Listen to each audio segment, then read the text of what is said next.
ডুয়ার্স ভ্রমণের আমাদের শেষ দিন ছিল কোচবিহার টাউন। কোচবিহার টাউনের এক ঐতিহাসিক স্থাপত্য কোচবিহার মহারাজা প্যালেস এবং মদনমোহন টেম্পল কোচবিহারের অন্যতম আকর্ষণ কেন্দ্র। আমরা 12 তারিখ বেরিয়ে গেছিলাম জয়ন্তী থেকে এবং কোচবিহারের পথে, এবং সেদিনকে কোচবিহারেই রাত্রিরে আমরা স্টে করেছিলাম। আমরা কোচবিহার পৌঁছাতে আমাদের প্রায় বিকেল হয়ে গেছিলো। লাঞ্চ করে কিছুটা রেস্ট নিয়েই আমরা বেরিয়ে গেছিলাম কোচবিহার শহরে ঘুরতে। এই শহরটা এমনি ভীষণ সুন্দর এবং একটা ঐতিহাসিক প্রেক্ষাপটে এই শহর বলে এই শহরের একটা আলাদা মাহাত্ম্য আছে। এটা মহারাজাদের শহর, রাজার শহর, মদনমোহনের শহর। আমরা রাত্রিবেলা মদনমোহন টেম্পল আর সাগরদিঘি ঘুরে আমরা চলে এসেছিলাম হোটেলে।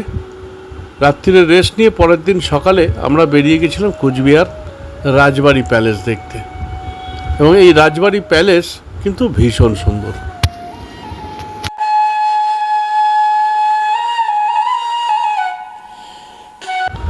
কোচবিহার শহরের প্রাণকেন্দ্রে অবস্থিত এই মদনমোহন টেম্পল কিন্তু ভীষণ জাগ্রত।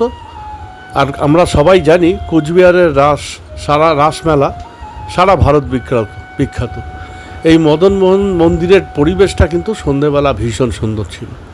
আমরা সবাই মিলে চলে গেছিলাম মদনমোহন মন্দিরে মদনমোহনের দর্শন করতে, এবং রাতের আলোয় আর চারিদিকে বাগানে সজ্জিত এই মদনমোহন টেম্পল কিন্তু ভীষণ সুন্দর লাগছিল।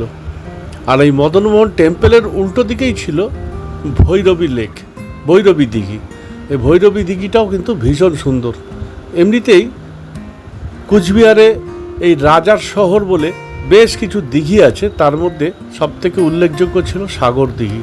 সেই সাগর দিঘির পাড়েও আমরা রাত্রিবেলা পায়চারি করেছিলাম। কিন্তু এই ভৈরবী দিঘিটা কিন্তু এই মুহূর্তে ভীষণ সুন্দর। একদম মদনমোহন টেম্পলের উল্টো দিকে এই ভৈরবী দিঘি। এই প্রসঙ্গে বলে রাখি, যারা ডুয়ার্স ভ্রমণ করে কোচবিহার হয়ে ফিরবেন তারা কোচবিহারে এক রাত্রির থেকে এই রাজবাড়ি, মদনমোহন টেম্পল আর সাগরদিঘি কিন্তু ঘুরে নিতে পারেন পায়ে হেঁটে। খুব কাছাকাছি হোটেল, প্রাণকেন্দ্রে কোনো একটা হোটেল নিয়ে সে হোটেল থেকে 2-3 মিনিটের সব জায়গাগুলো হাঁটা পথ। খুব একটা সময় সাপেক্ষ নয়, কারণ যারা গাড়ি নিয়ে কিন্তু এখানে ঘোরা ভীষণ সমস্যার, কারণ রাস্তার এই জ্যাম, প্রচুর টোটো কিন্তু আপনার গাড়ি পার্কিংয়ের সমস্যা, অসুবিধার সৃষ্টি করে। তাই এই পায়ে হেঁটে এই শহরটা ঘুরে নেওয়াই কিন্তু ভীষণ ভালো। আর যদি অসুবিধা হয়, মদনমোহন টেম্পল থেকে রাজবাড়ি চলে যান, টোটোতে 10 টাকা শেয়ার নেয়। নাহলে পায়ে হেঁটে এই শহর ঘুরতে কিন্তু কোনো সমস্যারই নয়। আমরাও তাই করেছিলাম। রাত্রিবেলা গরম কম থাকায় আমরা বেরিয়ে পড়েছিলাম পায়ে হেঁটে। হোটেল ইলোরাতে আমরা ছিলাম। সেই হোটেল ইলোরা থেকে প্রথমে মদনমোহন টেম্পল, 2 মিনিটের রাস্তা এই হোটেল ইলোরা থেকে মদনমোহন মন্দির টেম্পল, আর সেখান থেকে রাজবাড়ি মোটামুটি 1/2 কিলোমিটারের রাস্তা। সেটা আমরা টোটোতে গেছিলাম 10 কিলোমিটার, 10 টাকা পার হেড দিয়ে টোটোতে দিয়ে। আর এই রাজবাড়ি কিন্তু রাত্রিবেলা একটা ভূত বিল্ডিং হিসেবেই মনে হচ্ছিল, কোনো আলো জ্বলছিল না, যার জন্য রাতের বেলা রাজবাড়ি দেখার কোনো মানে হয় না। এখন আর আলো জ্বালায় না, রক্ষণাবেক্ষণেরও ভীষণ অভাব আছে এই রাজবাড়িতে, যার জন্য রাজবাড়ি দেখার জন্য দিনের বেলাই বেস্ট।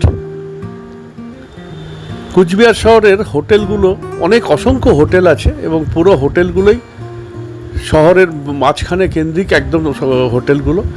যে কোনো একটা হোটেল আপনি নিতে পারেন। হোটেল ইলোরা যুবরাজ এখানে খুব স্ট্যান্ডার্ড হোটেল, নন এসি 800 থেকে 900, এসি রুম 1200 থেকে 1300। খাওয়া দাওয়া আলাদা, এবং খাওয়া দাওয়ার কোয়ালিটি কিন্তু ভীষণ ভালো। আমরা এই ইলোরা হোটেলে থেকেই রাত্রিবেলা মদনমোহন টেম্পল, সাগরদিঘি ঘুরে নিয়েছিলাম। পরের দিন সকালের জন্য রেখে দিয়েছিলাম কোচবিহার রাজবাড়ি। মদনমোহন টেম্পল আর সাগরদিঘি ঘুরে আমরা হোটেলে চলে এলাম। অনেকেই মার্কেটিংয়ে বেরিয়ে গেল। এই কোচবিহার টাউনে কিন্তু মার্কেটিংও আপনারা করে নিতে পারেন। এখানে বেশ কিছু, যেমন শহরে সমস্ত দোকান থাকে, কোচবিহারও তাই। কুচবিহারও অসংখ্য দোকান আছে, যে অনেকেই মার্কেটিংয়ে ব্যস্ত হয়ে উঠল। রাত্রিবেলা আমরা হোটেলে খাওয়া দাওয়া করে রেস্ট নিয়ে আমরা পরের দিন সকালে রাজবাড়ির জন্য বেরিয়ে গেছিলাম।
এবার আসি কোচবিহারের কিছু ইতিহাস নিয়ে।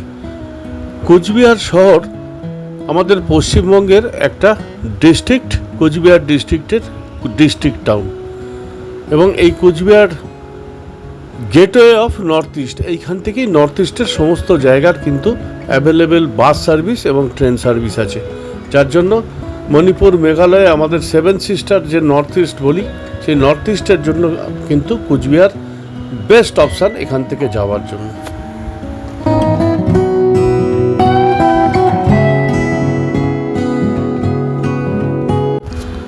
পরদিন সকালবেলা হালকা হালকা বৃষ্টি পড়ছিল, সেই সময় আমরা বেরিয়ে পড়েছিলাম 6টা সাড়ে 6টা নাগাদ কোচবিহার শহর পরিদর্শনে।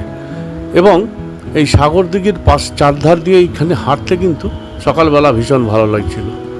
কোচবিহার টাউন তখন ঘুম থেকে ওঠেনি, আমরা হাঁটতে বেরিয়েছিলাম হালকা হালকা বৃষ্টি ভেজা সকালে কোচবিহার পরিদর্শনে। এবং সেই সময় কিন্তু আমাদের কিন্তু ভীষণ ভালো লেগেছে এই কোচবিহার সাগর দিঘির চত্বর, যেটার চারিদিকে এই কোচবিহার ডিস্ট্রিক্ট টাউনের সমস্ত অফিস আছে, এবং প্রত্যেকটা অফিসই কিন্তু রাজবাড়ির আদলে তৈরি। ডিস্ট্রিক্ট কোর্ট বলুন আর অ্যাডমিনিস্ট্রেটিভ বিল্ডিং বলুন, সমস্ত অফিসই এখানে কিন্তু তৈরি হয়েছে রাজবাড়ির মডেল অনুযায়ী।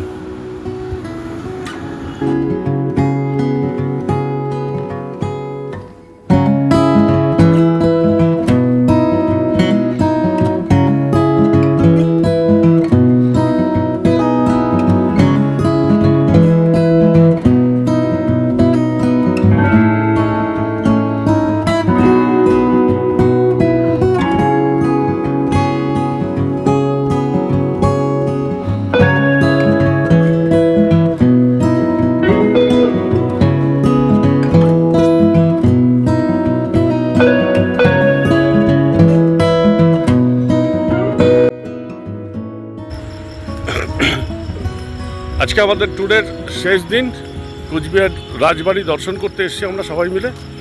তপনদা এদিকে তাকাও, তপনদা আমার গুরুলোক, বৌদি আর ওই যে সুব্রতদা, দারুণ দারুণ। এই যে গোপাল সাথে নিয়ে ঘুরছে বৌদি, আর বিজনদা ইঞ্জিনিয়ার লোক, একবারে বলে দিয়েছে এরিয়া, একবারে বলে দিয়েছে 2.5 কিলোমিটার মতো হবে না, পুরো একদম পারফেক্টলি। কোচবিহার রাজবাড়ির মিউজিয়াম দর্শন করে তারপরে আমরা কালকে রাত্রিরে মদনমোহন মন্দির গেছি, আজকে সকালে সবাই পুজোও দিয়েছে, সাগর দিঘি ঘুরে নিয়েছি। মদনমোহনে সত্যিকারের মদনমোহনের পুজো হয়েছে। কোচবিহার রাজবাড়ি দর্শন করে আমরা লাঞ্চ করে পদাতিক এক্সপ্রেস ধরে আজকে ফিরে যাব।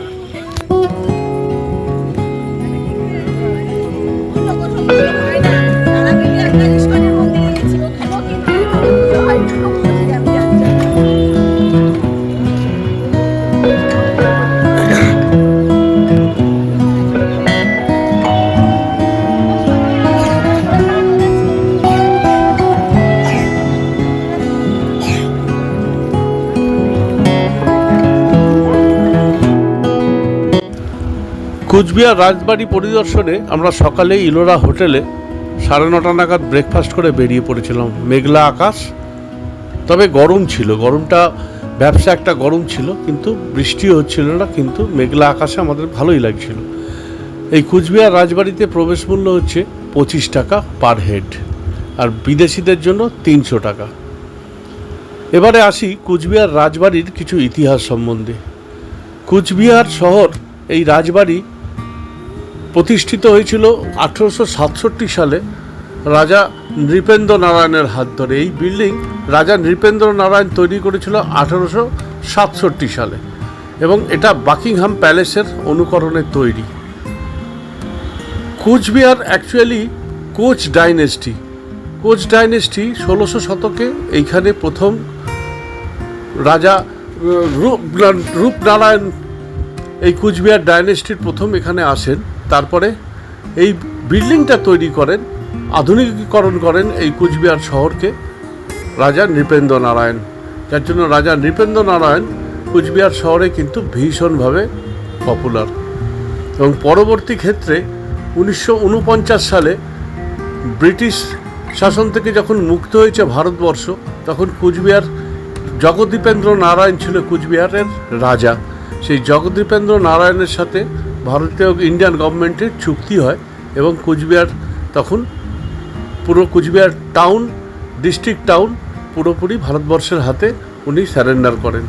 এবং তারপর থেকে 1950 সালে কুচবিহার শহর ভারতবর্ষের অন্তর্ভুক্ত হয়। তারপর থেকেই কুচবিহার একটি ডিস্ট্রিক্ট এবং ডিস্ট্রিক্ট টাউন। এই কুচবিহারের আদি হিস্ট্রি বলছে এটা কামতা স্টেট ছিল, এবং কামরূপের আন্ডারে ছিল। কামরূপ মানে আমাদের আসামকে আমরা কামরূপ ডিস্ট্রিক্ট বলি, কামরূপের মধ্যে পড়ে। সেই কামরূপ স্টেটের মধ্যে ছিল প্রথম 1415 শতকে এই কুচবিহার ডাইনেস্টি। এই কোচ ডাইনেস্টি পরে আস্তে আস্তে কুচবিহার নামকরণ হয়, এবং এই কুচবিহারের রাজা নৃপেন্দ্র নারায়ণ এই কুচবিহার টাউনটার পুরো আধুনিকীকরণ করেন এবং এই রাজবাড়ি তৈরি করেন।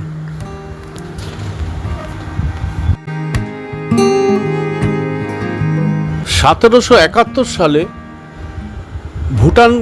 ভুটান রাজা কুচবিহার আক্রমণ করেন এবং কুচবিহারকে দখল করেন ভুটান রাজা।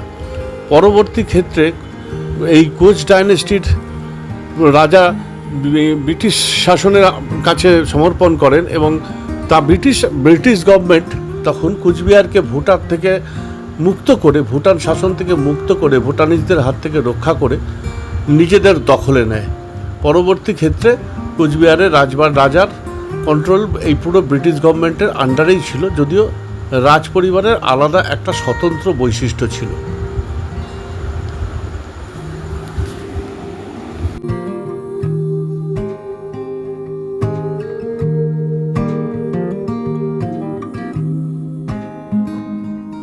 এই কুচবিহার রাজবাড়ির রক্ষণাবেক্ষণের পরিস্থিতি কিন্তু খুব আহামরি কিছু নয়, এবং এটা সত্যি মাইসোর প্যালেস বা জয়পুর প্যালেস কাম্বর ফোর্টের কাছে কিছুই না।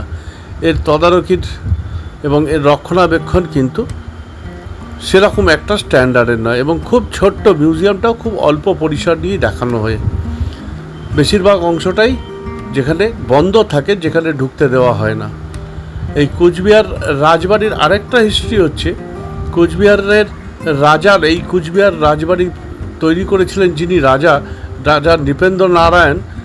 উনি আবার বিবাহ সূত্রে বন্ধন ছিলেন ব্রাহ্ম সমাজের কেশব চন্দ্র সেনের মেয়ের সাথে। এই নৃপেন্দ্র নারায়ণই এই কুচবিহার ডিস্ট্রিক্ট টাউনকে ভীষণভাবে আধুনিকীকরণ করে গেছিলেন, এবং তার এই আর্কিটেকচার বা এই ইঞ্জিনিয়ারিং ডিপার্টমেন্টের ওপর বিশেষভাবে দক্ষতা ছিল, যার জন্য কুচবিহার শহরটাকে উনি নিজের মতো করে একটা আধুনিকীকরণ করে গেছিলেন, এবং এই মহারাজা প্যালেসটা তৈরি করেছিলেন।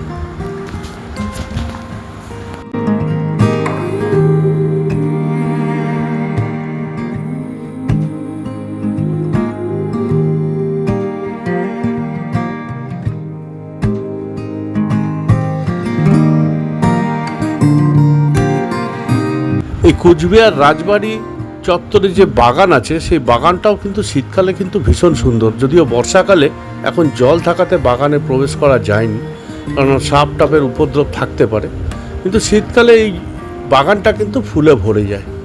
আর এই ঠিক কুচবিহার রাজবাড়ির পাশেই একটা পার্ক আছে, পার্কটা কিন্তু ভীষণ সুন্দর, এবং সেই পার্কে প্রবেশ মূল্য 10 টাকা, এবং সকালবেলা 10টা থেকে সন্ধ্যে 6টা অবধি পার্কটা খোলা থাকে। ইনফ্যাক্ট কুচবিহার রাজবাড়িও সকাল 9টায় খোলে এবং বিকেল 5টা অবধি এখানে প্রবেশ করতে দেওয়া হয়।